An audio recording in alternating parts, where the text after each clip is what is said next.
Welcome to the Sweet Science of Fighting podcast. Today we have Ryan Villalobos. Welcome, Ryan.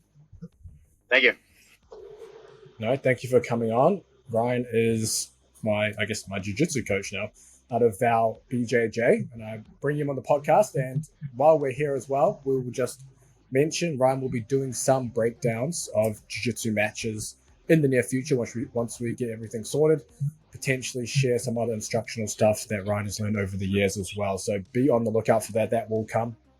But for people who don't know too much about you, Ryan, I know if people search your name on YouTube, they'll see you rolling with guys like Nicky Rod, Craig Jones. Obviously, Austin is now the big mecca of jiu-jitsu. So do you want to maybe give a little brief background about your jiu-jitsu journey before we dive into some more technical things around jiu-jitsu? Yeah, started V.O.W. Jiu-Jitsu, I believe around 2018. So I think it's been about 5 years now. My original goal was to open more of a no-gi gym because I think at the time, gi was still more of the dominant style, I guess, what people were more gravitating towards. No-gi was gaining a little more prevalence, mostly through tournaments and super fights and things like that. It was just much more interesting to watch and a lot more dynamic to a certain degree. And there wasn't many gyms in Austin that had no-gi. So there's only a couple. So I was really, I had done about 9 years of gi jiu-jitsu, and all the way from my white to my black belt. And then after I got my black belt, I started kind of doing no-gi. I got my black belt in 2014, October 2014. So after that, I kind of just started doing more no-gi, just because it's a different type of game. They're two different things, pretty much. A lot of similarities, but they're very different. And then I just decided to start my own gym because there wasn't enough, no-gi, and I kind of had my own style like everybody else does, and want to have a different approach. It turns out it's been working out so far. But so it took a little while to get that all ready, but I finally got it done about 5 years ago, and then from there, it's just been kind of growing since then. Yeah, no, I personally love the pure no-gi, style just every day, because I've been in part of different gyms around, and depending on where you are, you might have gi in the winter because it's cold, no-gi in the summer, or it might just be all gi and maybe one no-gi class a week, and you don't get to experience a lot of it. And obviously with the way jiu-jitsu is now heading, with more high-level competition centered around no-gi. But do you want to maybe dive into where you see the current jiu-jitsu game or meta is, and where you think it is currently heading now as it evolves? It's very interesting because I started in 2005, and so it was very it was radically different back then in my opinion. It was very a lot of focus on guard, and especially the gi, obviously. It was very still in its infancy. I know jiu-jitsu has been around for a while, but just in the past, let's say, decade, there's been a lot of evolution in jiu-jitsu. And I think a lot of that has to do with 2 or 3 major factors here. The first one is leg locks. I remember when I was doing leg locks, they were very taboo. I always remember a story, back in the day, we'd be watching tournaments in a gi, and then somebody would do a leg lock, and then the whole crowd would boo, and people would get all mad. So it was like leg locks were a little, they were kind of considered a cheap move, I guess. Then that kind of started going away when people started understanding the effectiveness of it. And so I think I can go into a little bit more about leg locks and why I think that was the case. And then of course wrestling. I think there's a huge infusion of wrestling now with the jiu-jitsu, them going together, trying to figure out because pure wrestling doesn't work, against pure jiu-jitsu in a way. So we have to kind of infuse those together to what type of wrestling works in jiu-jitsu. But then again, even if you're a pure wrestler, you'll do fine, but you get caught by chokes and, breaking things. It's not about pinning, it's about, there's a lot more options. We're fighting off our back, this is kind of like what I always say the essence of jiu-jitsu is essentially is, learning to fight off your back, is one of the main factors. So I would say a lot of the changes have been happening, at least in this past 10 years. A lot of, leg locks was the first kind of trend I started seeing. And then once the leg lock started taking off, we started seeing more no gi, because you could there were a lot of rules in gi that you couldn't do a lot of moves, like reaping and things like this are illegal, still are in a lot of places. So when you took the gi off, they were legal. So, as the leg locks dominated for a long time, and it had to become a part of your game. If you just avoided it, which still a lot of gyms avoid leg locks, they're quote unquote dangerous. Which they are, but it's not a reason not to train them. So are Kimuras, so are arm bars. But a lot of gyms avoid them. But I'm not a believer in that. I think that was a big hole in jiu-jitsu for a long time. And then of course, judo is starting to make a bigger appearance now. We're starting to see a lot more judo get involved. Even though judo is a big part of jiu-jitsu's history, of course, but we're starting to see a lot more mixing of judo with wrestling and with jiu-jitsu, of course. So, top of my head, that's kind of what the big things that I've seen happen with the change, and probably why there's been a lot more that helped, I think, bring the popularity of no gi to a certain degree. Of course, rule sets and all that as well. But I think that was probably a contributing factor from what I can see. Yeah.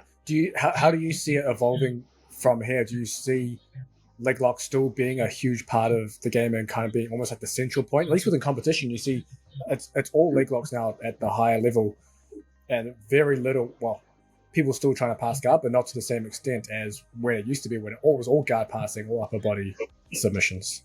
Yeah, the leg locks really caused a problem, because in several ways, offense and defense. When you're trying to pass, you can't just kind of not recklessly, but a lot of the passing we knew back in the day were completely susceptible to leg locks. Like any type of standing passing, even some pressure passing, you're going to be susceptible to leg locks.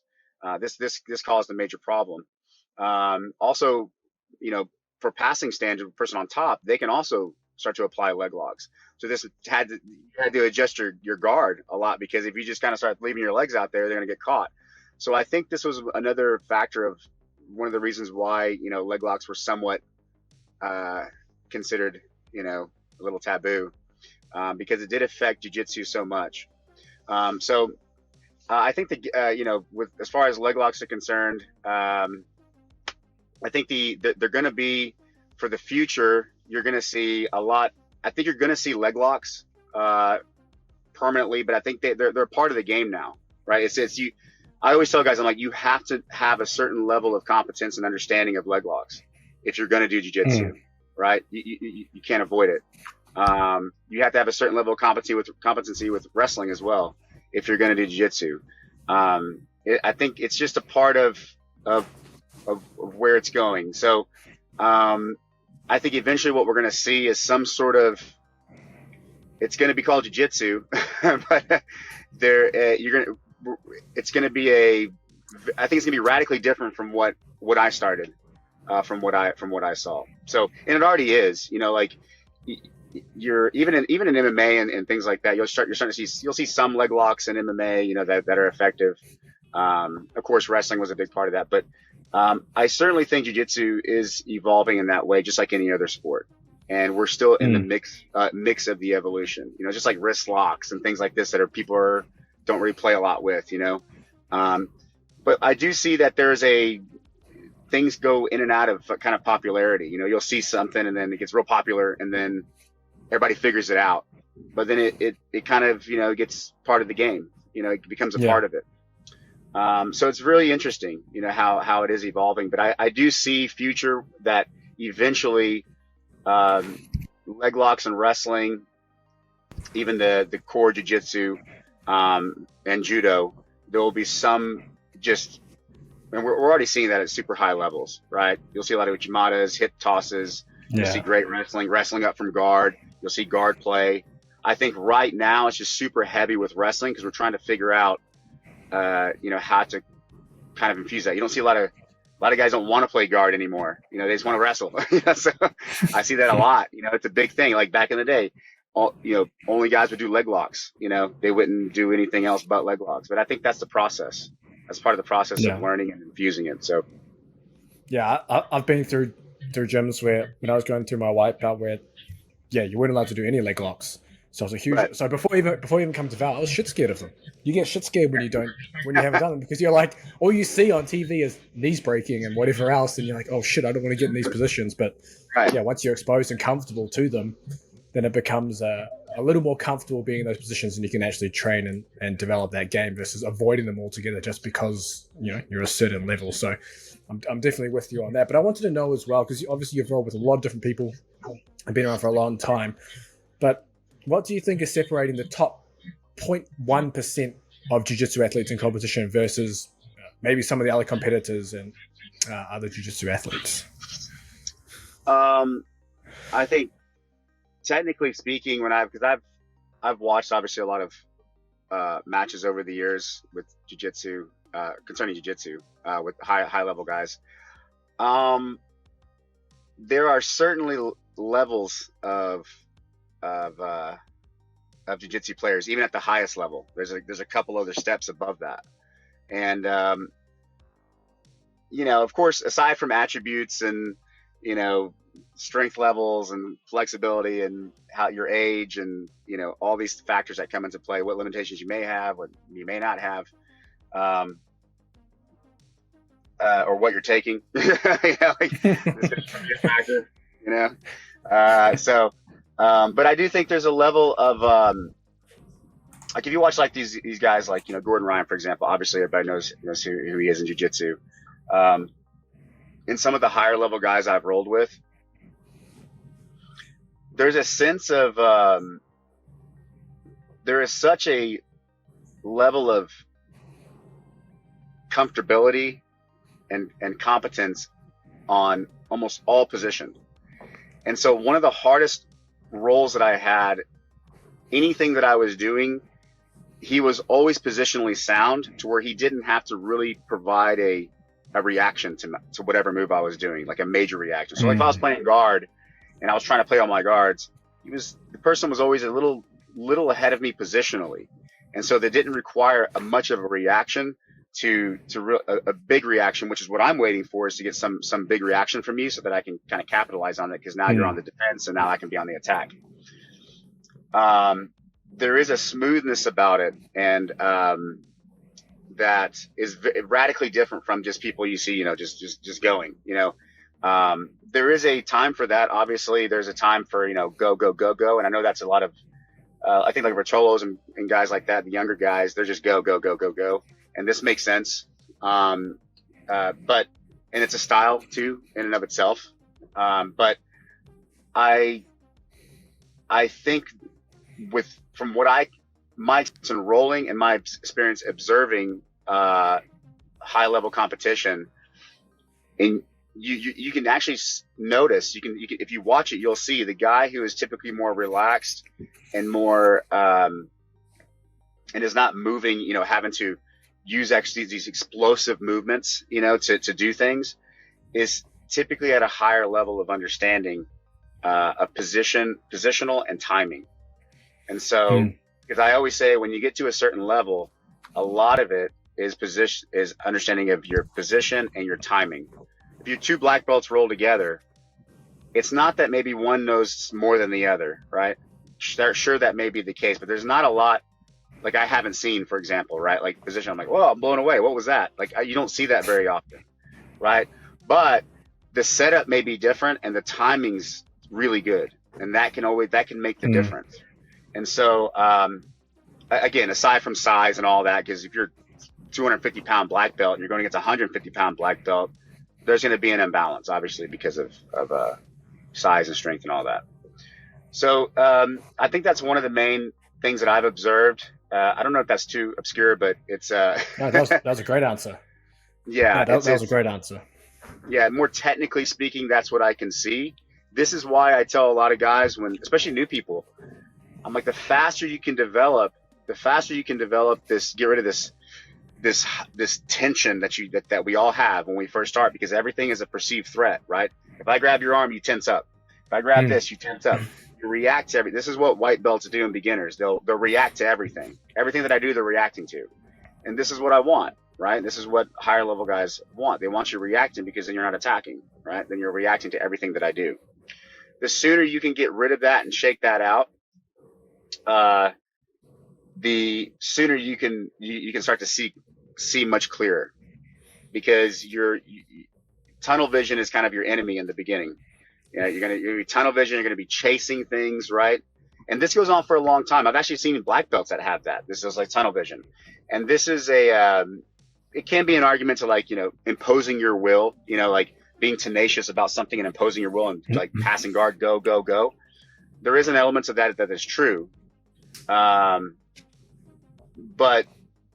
there is also the element of there is generally always another path to be taken instead of just trying to drive through something. And what I always tell guys is, like, I try not to apply all, and you'll see high level guys do this. You don't see a lot of strength and effort and being applied until a position is actually obtained, right? If I have you in an armbar position and you're defending, this is when I start to really put a lot of effort in, because I have isolation of your arm. I got to the position. This is where I'm going to start expending more energy. It's all about energy expenditure. Who's spending more energy? At least in the old school. Old school was I wear you down until you get tired, and then I beat you up, right? So, but that's obviously changed now. So, anyways, that's kind of my thought on that. Nice. Yeah, and I know you've talked about around the leg locks, almost like leg locks and jiu-jitsu being two separate games, almost two separate sports. So maybe expand on that a little bit. Yeah. So, you know, there's a famous, I hate to say it, there's like this famous quote: "Why would you ignore half the human body?" I think it was Dean Lister was having a conversation with Danaher or something like that, and they were talking about leg locks, and because Dean Lister was kind of one of the first guys, not the first guy, but I think he gets a lot of credit for understanding leg locks and using them in high level tournaments. There's a lot of other guys too. I don't want to take it from other guys, but I was having a conversation and with Danaher, and he's like, "Well, why would you ignore half the human body? Like, there's two legs there. Yeah, there's two arms, but there's also two legs. But there's all this stuff you can do."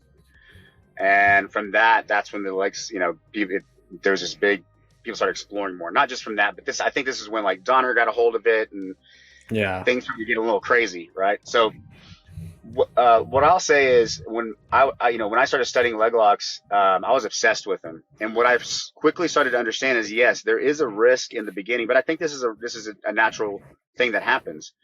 When you really want to delve into something, especially like leg locks, you have to spend a lot of time trying to master them.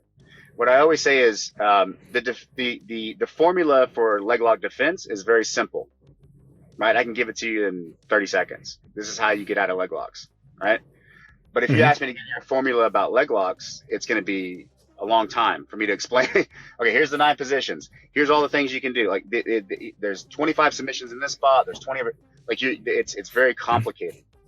Because it's so complicated, this is what takes time. Not only that, but once you start to figure it out, you have to start infusing it with your own game. It can't be the only thing that you do, because they become more effective when you're using, let's say, regular jiu-jitsu, which is the top game, right? If I attack your arms, right? If I do an arm drag on you and you're in my guard, and you post out, that leaves me open for a leg. That leaves you open for a leg lock. I can grab your leg. So these two go hand in hand. And once you start figuring that out, then your game becomes much more complex, because you just added a whole nother strategy to your game. Rather than just attacking the upper body, you're attacking the lower body. But they're radically different to a certain degree, and very similar in other fashions of the controlling mechanisms, what you need to focus on, you know, to actually get to the position, to control the position, the different types of leverage you're going to use to attacking the legs. I mean, all these things there are some similar positions. Like, inside position is key to leg locks in general. And that translates also to stand up. That also translates to your regular jiu-jitsu, having inside position, underhooks, and all these things. This makes sense. But again, the leg locks themselves, it's a whole nother, I look at it as a whole nother system, right? I remember the day we weren't doing leg locks, there was a system kind of to the upper body. You know, okay, you got armbar, you got triangle, you got omoplata, you got Americana, you got Kimura, you got straight armbar. They all go together, right? Well, now you have leg locks with that, right? So this is a whole separate system that you have to spend a lot of time on understanding if you're going to incorporate it into your game. So it is very complex. I mean, it's very complicated because the system can be the leg lock system, because the formula is so simple to escaping leg locks or to defending leg locks or to not getting into the leg locks, to even preventing them. The system becomes more and more complex. So the system has actually gotten more complex over the years because everybody's getting better at escaping and defending. I used to tap people out 5 or 6, 7, 8 times with leg locks, you know, in one roll. Now I never do because it's very rare that I'll get a leg lock, and maybe I'm not hyper focused on them too, but I am. I'm very aware of them when they appear. I'm very aware. But the leg lock defense has gotten so good that everything just has to be extremely precise, right? So, anyways, I think that's kind of why I see them as kind of two different worlds, because they require so much time to understand by themselves. Nice. And we actually have a question from a listener here live. So if you listen to this podcast replay, remember you can always join this live on YouTube. They're scheduled so you know where they are. But I think this is in reference to when you mentioned that you can explain leg lock defense in 30 seconds. He's asking for the best counter to leg lock. So maybe, do you have a 30-second spiel on how to get out of a leg lock? All right, here's what you do. Use some chi, okay? No. No, the reason why I said the formula is simple, it's because if you understand the nine leg lock positions, we kind of break the leg locks into 9 positions. There's basically leg on the inside, leg on the outside. Majority of the leg locks that are going to happen are going to be straight or rotational. Okay, this is in general. That's really the only two. There's slicers and things like that too. I'm oversimplifying here, but just there are the few exceptions. But it's straight or rotational. The formula for defending is your knee line or hiding your heel. These are the 2 main factors of defending a leg. I can teach somebody effectively in a class, say, look, if you can clear your knee line here and show you techniques to do that, and if you can hide your heel here, then this will give you opportunity to escape. At a minimum, it's going to make it very difficult for the other person to finish you. They're going to have to do adjustments, right? They're going to have to. There's all these other conceptual and principles for leg locks, like perpendicular rules and things like this, digging the heels and all this. This is going to be a factor. But at that point, they're not just, now they're in the chase, right? They're having to adjust and chase your leg now because you're properly defending. Most of the leg locks that are going to be applied, this is the method of escaping. And I can give you a ton of examples, right? Like the inside, the inside heel hook, you hide the heel or you free your knee, right? I mean, it's pretty simple. The knee bar, you hide your heel, open the knees, right? So to free kind of the pinch on your knee. You take any position, really, is you can hide your heel and you can free your knee. This is a simple thing to focus on. And I've seen guys do this. I've taught like really, really good wrestlers, right? And they'll get caught with leg locks, because sometimes when you're over aggressive, this sets up leg locks. There's a principle basically with leg locks that says, hey, if I overcommit you and your hips are in my face, this means I have full access to your legs, right? Wrestlers, when they first start, are typically, they will drive too hard, too fast. And if I throw you over my head and overcommit you, I have access to your legs. I've explained to these guys that do this, I'm like, hey, look, they ask me, I keep getting caught in leg locks. I'm like, yes, because you're getting overcommitted, because you're driving too hard. Don't stop driving. Keep your wrestling game. But understand that when you start getting in these leg entanglements, there are two things you need to focus on at that point. It's not about grabbing the guy's head or trying to pin him back or something. That's not going to work. He wants you to do that. What you need to focus on is your knee line and where is your heel. Are you hiding your heel to the rib, or are you just standing there trying to grab the guy's head? Because you're going to get leg locks. So if you hyper focus once you are in the leg entanglement, focus on that and not counterattacking and all this other stuff, which is another element of leg locks, is I can counterattack. Then you can escape. I've watched plenty of guys just having that one conversation. They hyper focus on it. They do that, and it's very difficult to finish them with a leg lock. Nice. Our original commenter. What's that? 30 seconds. Yeah, our original question posed to Gareth. He says another way could be pray and hope. Would be another way to escape. I'll just tap, be like, oh, I got it, tap, start over. Yeah, that's always a good. Yeah, just don't rip sure. it. Oh yeah, for sure. And also, we talked about as well about at the very beginning when we were talking about MMA grappling as well. Do you see, or how do you see leg locks being more prevalent within MMA? Is it something that obviously, even when you listen to some commentators, they talk about how leg locks expose you in MMA to strikes to the head, etc., etc. But you see some guys like Gary Tonin the other week had that knee bar and kind of saved himself from being kicked and punched in the head through his leg lock game. So is that, I guess, are there things that you need to change if you're transitioning your grappling game from pure jiu-jitsu to MMA? Yeah, absolutely. I mean, the reason, like Gary Tonin and these guys, Brian Hall even, I mean, I think he got knocked out recently trying to go for some kind of M&R or something. But Gary Tonin's had success, and some other guys too have had some success with it. You'll see knee bars and things like this. And knee bars is interesting because and why it's effective. But yeah, there's a lot of positions you technically would not play, just because of the vulnerability, right, of being stacked and hit in the face. Now, I will say this. The reason, I think one of the reasons why it hasn't seen the prevalency as in MMA is because the leg locks in MMA, in my opinion, there's only a handful of guys that are actually really, really good at leg locks, number one. And number two is understanding which leg locks to implement in MMA that are actually effective. Oftentimes I'll see this, I'll watch MMA and I'll see guys going for a leg lock, or I'll see somebody fall for a leg lock, and I'm like, oh my God. Because as much as I love leg locks, the setup was probably not good. The technique is not being performed well. And again, I mean, there's a lot going on. I mean, you're tired, getting hit in the face. All this stuff changes everything, right? But I think that the level there's not a lot, because it's MMA. I guess common technical or strategic mistakes, I think we've touched on some of them already that beginners make, but maybe more the intermediate realm. So we're looking at maybe blue, purple belt kind of area, things that you see that are common in those jiu-jitsu athletes that are preventing them from getting better, leveling up, etc.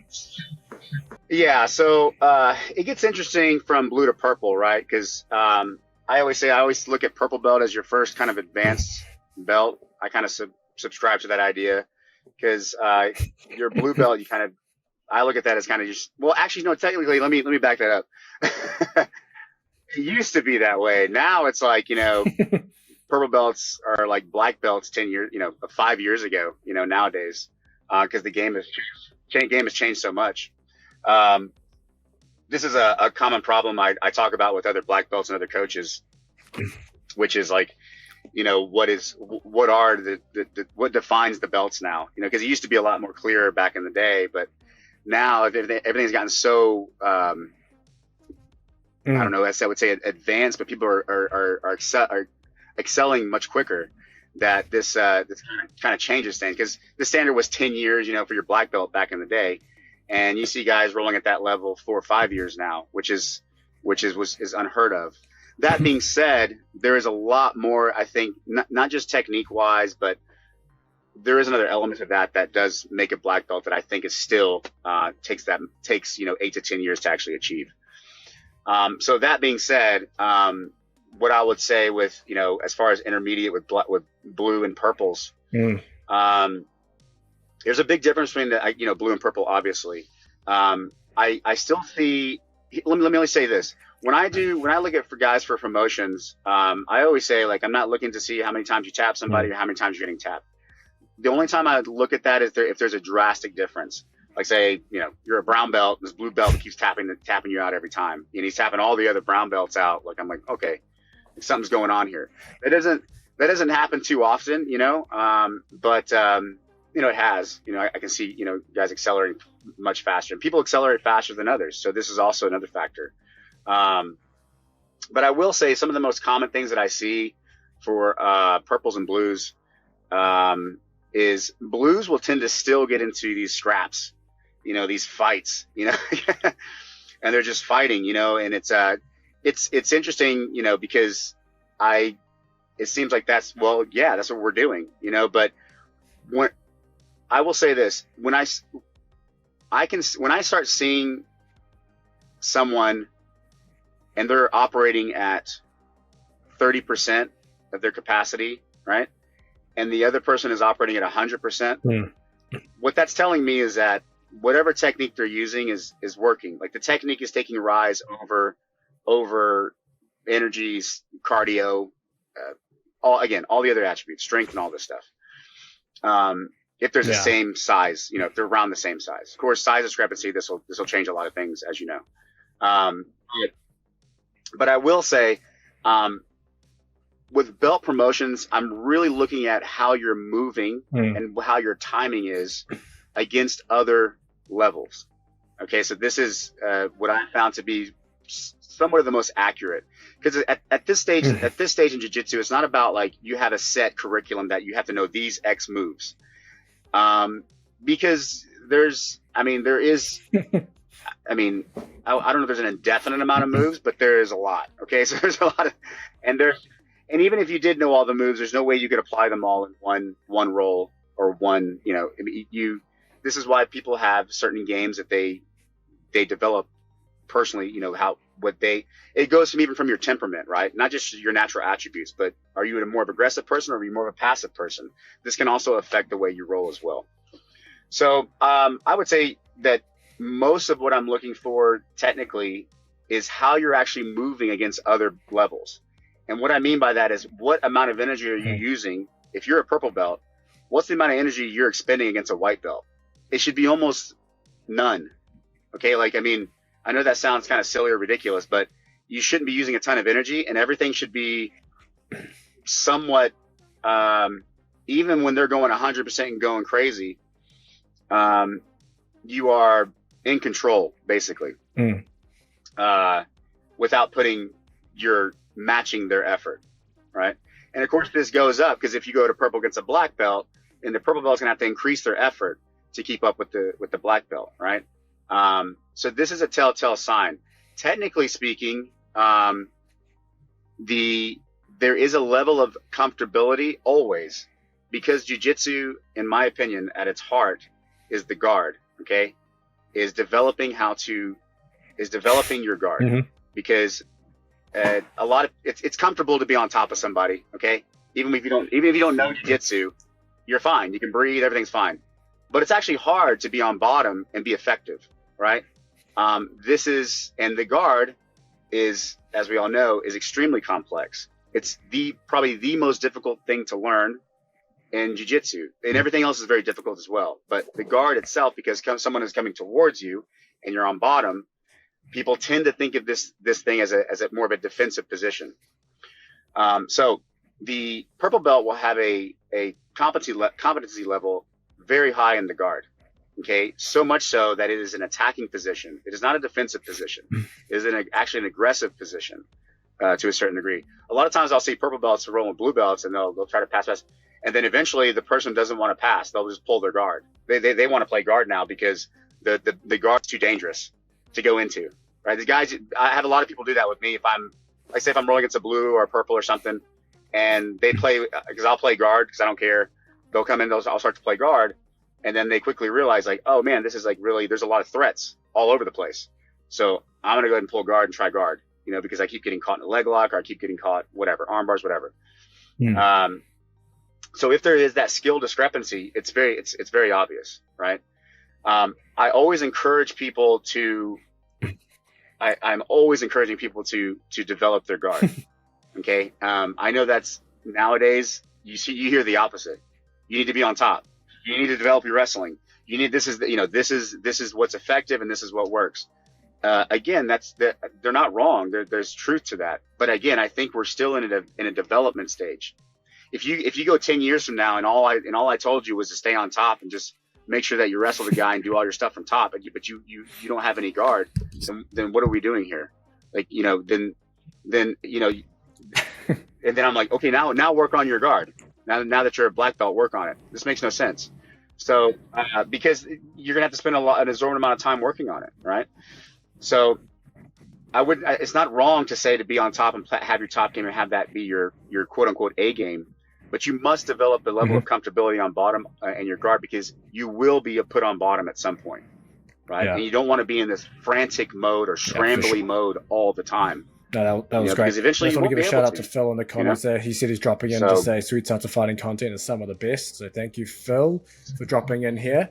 But I want to also cover, this is a very general question, so feel free to take it where you want, but just other general jiu-jitsu principles that you follow, I guess, within your games. Obviously, we've talked about switching between attacking upper and lower body. We've talked about hips over your head, means you're exposing leg locks. What else do you have that you adhere to, or as part of your jiu-jitsu philosophy? Just real quick, there's a lot of them, but essentially there's a way to look at jiu-jitsu, especially from principle wise. The first thing that was really helpful to me is looking at everything from what I call the cross method. So if you know a move, and a lot of people don't do this, is consider the idea of the move done left, right, up, or down. Okay, so this is extremely useful with guards. Okay, this is I call it the cross method because any submission or any position that I'm looking at, I'm always looking to see if I go left, if I go right, if I go high, or if I go back, what this will actually produce. And in guards, this is extremely useful. Like I can give you like De La Riva, for example. It's extremely useful conceptually. Okay, so we're back with part 2. We had a few technical difficulties the other day, so we've come here to finish off a couple of questions. And we finished, I guess, part 1 when we were talking about jiu-jitsu training or jiu-jitsu philosophies that you, I guess, abide by during training, roles, competition, etc. And we covered, for example, having the hips above your head. You can enter into the legs. And then we started talking about the cross method. And you're talking about the cross method regarding passing guard. And then we also had a question about the cross method as it relates to leg entanglements. Maybe we start with where you were around the guard and we can kind of expand from there and any other philosophies that pop up. Yeah. So like I said before, the cross method is essentially considering in almost all positions, north, south, east, and west, basically. As far as like with leg entanglements, any type of leg entanglement you're going to get into, typically there is several directions you can go. I'll take a basic example. Ashigarami position. Everybody kind of knows that one. Just a basic single leg X. If somebody's aggressive, I can push them over my head. I can reset the position technically, and even attack, depending on how far they go. I could try to bring them to the left, which is the classic kind of sweep of somebody standing, or the classic belly down ankle lock. I can then try to go to the right, which would be reaping the leg. If you opted to reap the leg, you could reap the leg going that direction. And then, of course, going forward, which is actually very interesting because a lot of my Ashigarami positions, if the person's pulling away, I'll actually go forward, almost like I want to do I want to circle for like a knee bar. But I actually just hold onto the ankle and I slice around the leg so that my back is kind of to you, but I'm kind of sitting on you, but I finish the ankle lock that way, if I was doing an ankle lock. But this is one idea that you can kind of play with. The other thing with leg locks is not just the cross method, and this is for universally, I think, even from stand up to your regular jiu-jitsu to your leg locks, is understanding inside position. Your leg locks is you'll see guys that are good at leg locks, especially when you see like a Val, if you see, we'll do positional sparring just with legs. And much of that time is just spent on pummeling legs, like trying to see whose two legs can get between the other person's two legs. There are exceptions to that you can pull off certain leg locks. For example, like a De La Hiva ankle lock, right? You can pull that off with your leg on the outside of the person, but typically you're going to see a lot of pummeling to inside position. And again, this is for most of jiu-jitsu as well. So that would be my for leg locks. Certainly with guards, you can apply the same idea. Very heavy with like the De La Hivas, reverse De La Hivas, shin on shin, all this stuff. And you can also apply it in passing guard, obviously. Going through someone's guard. There's a formula for passing guards to a certain degree, depending on the type of passing you're doing. There's pressure passing. There's circling to try to knee slice. So basically, I kind of put the formula as you're trying to go around the leg, you're trying to go through the person's legs, or you're trying to go under the legs. Or you're trying to pin the legs. This is another method. A lot of times when I teach pinning, I just say, hey, pin the legs first, like a riding positions. And this is another method of passing, more controlled method.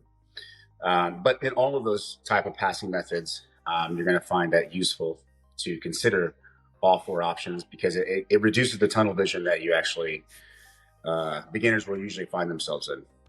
Yeah, for sure. I mean, I think a lot of people, including myself, you get caught in the forward pressure, and that's all you kind of go for. And then obviously that you get into problems when you're just pressuring forward all the time, instead of considering going back, going side to side, and having other options to potentially open up maybe that pressure pass, or other options entering the legs or passing a different way. Right. And yeah, so you got to consider that a lot of guards that have been developed are designed pretty much for forward pressure. The lockdown, you just put a basic lockdown on somebody and they just keep pressing forward and pressing forward and pressing forward. They're hurting themselves. They're kind of hurting their own leg. And I can give you, reverse De La Hiva is another example. If you just get really aggressive, you can just throw somebody over your head. The guard is actually made for that more aggressive forward style type of passing. So sometimes it is just in your best interest to consider different directions. Yeah, for sure. Are there any other philosophies that you, I guess, abide by within jiu-jitsu, rolling competition, anything like that? Man, there's a lot. I mean, there's a lot of principles and concepts you can kind of follow. One of the big ones I always talk about as of recently is the importance of inside position and escapes, or even to prevention of having to escape. So if you have a very good understanding of inside position, you won't have to actually be escaping positions necessarily. In other words, for example, if I'm in turtle and I have inside position, you don't have a body lock on me or anything. Your arms, your legs can't get inside between my hip and my armpit. If you can't occupy that space, then you technically don't have much control of me, right? I can still move, I can still wrestle, but as soon as you get some sort of lace and between my hip and my armpit, then you start to get control of me. Then you can throw hooks in, and then I have to start actually producing escapes. So these are two things to consider, and I always highly encourage beginners, even advanced guys too, because you can manufacture challenges by putting yourself in bad positions. As I always encourage them to work on their defense, because work on their escapes and work on not having to escape as well. Because the sooner you get better at that, the sooner, the more you're actually going to try to go for things that you normally wouldn't. You're just going to try different things because that you're pretty positive you can get out of most bad positions. So hyper focusing on that is very important. But inside position, you hear me say this over and over and over and over and over, because it's so important in actual controlling someone.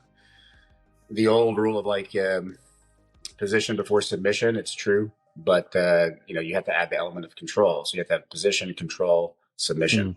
And so if you don't have the control, you're just kind of being sloppy typically about it and trying to rush things, so not to rush.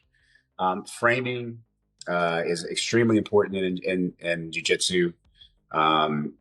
How to actually frame and develop your frames. These are very important, especially for guard situations, guard retention. and wedges and things like that. So just one more real quick. I can keep going on, but I'll just give you one more. No, good. Yeah, there's another one. It's called I call it the rotational method. So I say this all the time when I teach classes. Is almost any position you find yourself in, any submission. Let's just take submission. Any submission you find you're trying to apply, if you add a rotational element to it, it becomes tighter. And this is simply because when you're doing submissions, you're trying to create a vacuum. You're trying to eliminate as much space as you possibly can. And when you add rotation to things, it does that. So I can give you almost all of leg locks. You can apply a rotation, knee bars, ankle locks, obviously heel hooks, compressions. Toe holds. All these things are knee bar. I think I already said knee bar, but they're all rotational. If you add an element of rotation to these type of submissions, they become much tighter. All your strangulations, right? Strangulations, guillotines, rotation, back strangulation, rotation, arm bar, some rotation, triangle, rotation. In other words, what I mean is you're just turning it, to make it tighter instead of this idea of like pulling on things, I see a lot of people just like pulling and pulling and pulling. This is, it's not wrong by any means, but I rarely say things are wrong in jiu-jitsu. It's usually because there's a certain time for things to work, depending on your development. And some things become more efficient and some things become not as efficient anymore because everybody is aware, So that would be one other thing that I probably repeat a lot is the rotational element of jiu-jitsu, to add that to all of your submissions, and even control. So when I get somebody in side control, I'm always adding some sort of rotational movement to actually make it tighter. Yeah. Nice. And to finish this podcast, I'd love for you to touch on, I know you've mentioned a few times when you learn a new technique and maybe it doesn't work because everyone's kind of just learned it in class, or it doesn't work maybe because of the level you're at.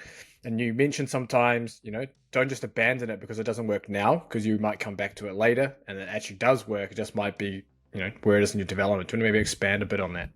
Yeah. So this is a big thing I see, especially when I teach something pretty complex and people use it. I'll see it on people's faces. They use it. It doesn't work.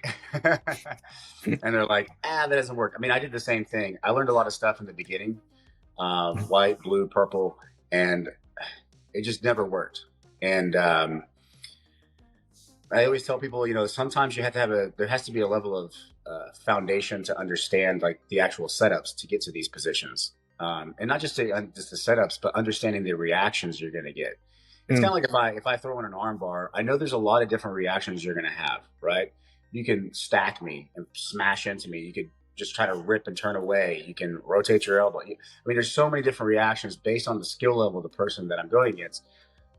That's going to make it easier or more difficult. So I always say, don't throw things away. There's some stuff that's kind of flashy and it has its place and where it works. A lot of stuff, when you put it this way, most of the things you're going to learn in jiu-jitsu are somewhat relevant. If you just give me somebody who doesn't know jiu-jitsu at all, and you give me a move to do on them, I could probably do it. I could probably pull it off. I could probably pull off some sort of submission, right? If it's submission based. If I'm attacking at submission based, I could probably pull it off. But this is not what we're talking about. We're talking about two skilled practitioners that know jiu-jitsu, especially when you both learn the same skill.